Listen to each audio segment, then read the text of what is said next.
It's a big thing. Maltese history has been extended by at least 1,000 years. How did it feel when you made this realization, when you had this realization? I mean, as a scientist, the first thing you want to do when you realize something amazing is to try to disprove it and say, how true is this and can I falsify it in any way? And to do that, we spent a very long time doing many different lab analyses to see if, there was anything wrong with our interpretations and whether, we could explain what we saw in any other way. But obviously, after you get enough dates and you get enough evidence and you get enough lab analyses, it starts to formulate a picture that becomes something you cannot reject. How is our chronology changed now? Because we had our official museums, Yes. history books telling us Malta was always inhabited by farmers, Yes. basically. So according to our chronological work, which, we didn't just kind of get about 32 new dates, but we also modeled them mathematically. That takes account the stratigraphy. And this suggests that the likely earliest arrival of these Mesolithic hunter-gatherers was about 8,500 years ago, but it could be older, it could be up to 9,000 years ago. And obviously this is far too old for these people to have been farmers. It's way before there was farming in this region. And on site, we find no evidence for anything domesticated, no domesticated plants, no domesticated animals, and a completely different ecosystem. And these people were behaving in a way that was completely different to anything we see farmers behaving like. So who were these people? Maybe any glimpse on the way they lived?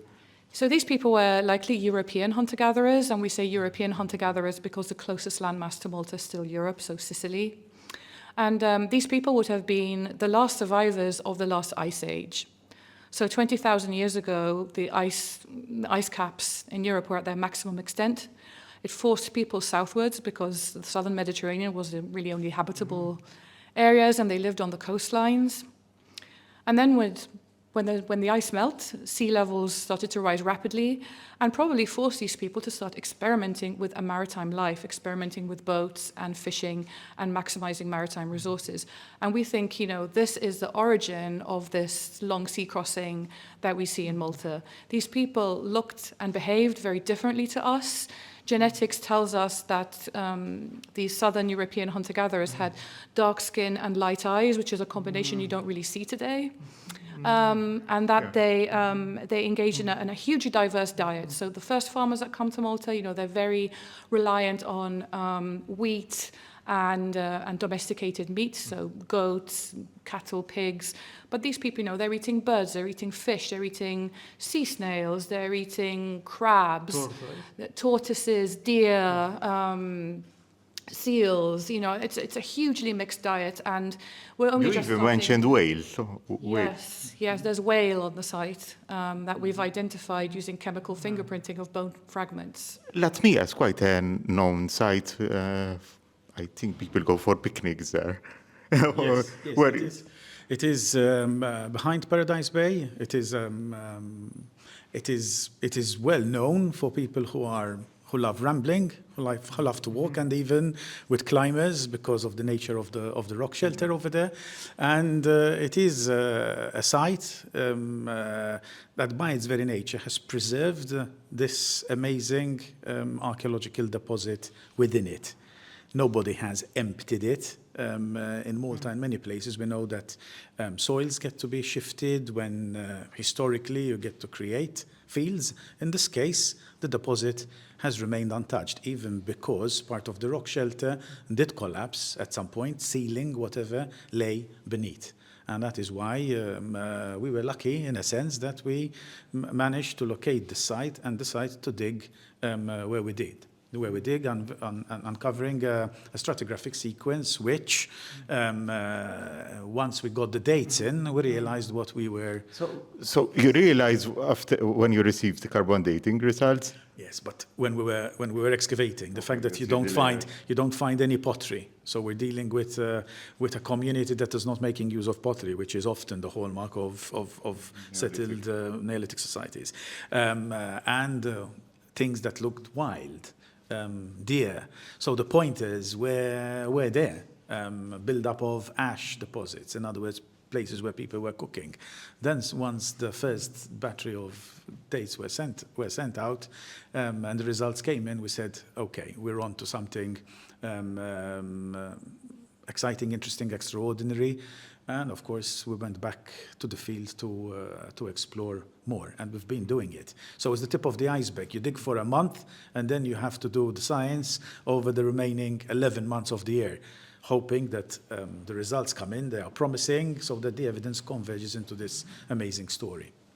So we always have this idea that we talk about Maltese people like a continuity of population.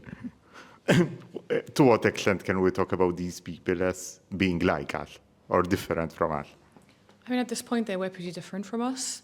But, you know, we come also from, you know, the first farmers came from Sicily as well, and I think successive waves of people often came from Sicily. So in some way, you can imagine that ancestry is passed down through different populations and in different mixes. So in some way, you know, all of us have a little bit of that ancestry in us today, even though those people were very, very different to who we are today and lived very, very different lifestyles.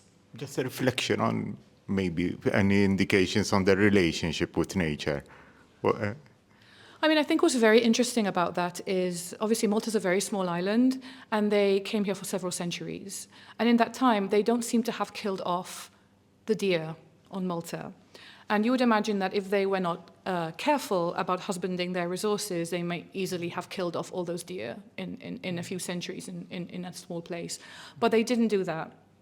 What they did do is they exploited a lot of birds and a lot of marine resources. So we see these people actually being careful and conserving their resources by having this very mixed dietary strategy, which is, you know, actually something we not see with the farmers. So actually we see them having quite an ecological consciousness. and farmers had quite a considerable ecological impact from. Yes, probably more.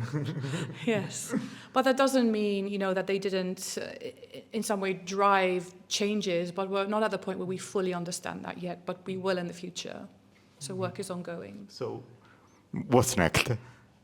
We will go back to the site, and we'll probably extend the area where we have discovered the remains about which we spoke today, and hopefully we will find evidence that can enrich the story told so far, or of course find other things which we were not expecting.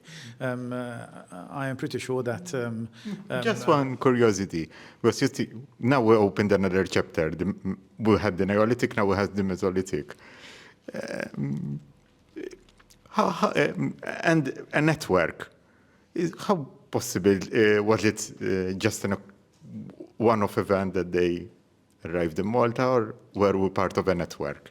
I mean, I don't see this as a one-off event because they were here for centuries, and I don't think you can live on a small island for centuries without agriculture and have no outside networks. But it is a question we will be able to answer through DNA. Those results are coming. So the next surprise is coming too. Yes, absolutely. We wait for the results to come in before we stick our neck out and say, yes, this is what we think. It's a question of waiting, but we've learned to do that now. There's a lot in the pipeline. And there's a lot, yes, absolutely. That's how we work.